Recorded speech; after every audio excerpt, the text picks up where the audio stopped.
aan de kinderen voordat jullie scheiden. Denk aan de kinderen voor je elkaar verlaat. Het zijn de kinderen die het meeste lijden. Denk aan de kinderen voor je van elkander gaat.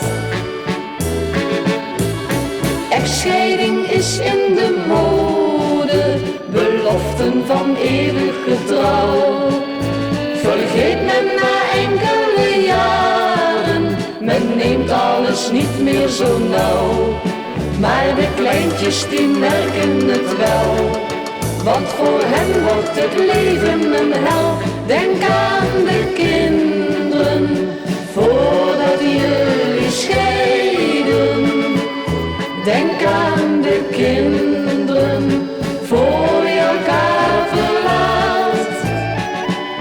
Het zijn de kinderen die het meeste lijden.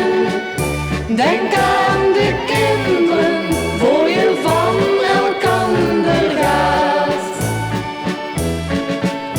Het jaarwoord dat gold voor het leven blijkt enkel een formaliteit. Het trouw zijn dat gaat snel vervelen, dus wil men elkaar vlug weer kwijt.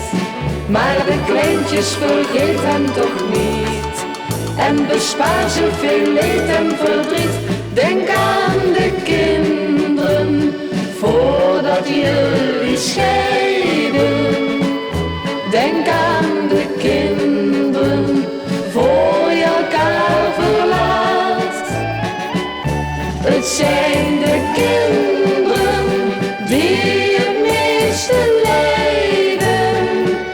Denk aan de kinderen voor je van elkander gaat. Het zijn de kinderen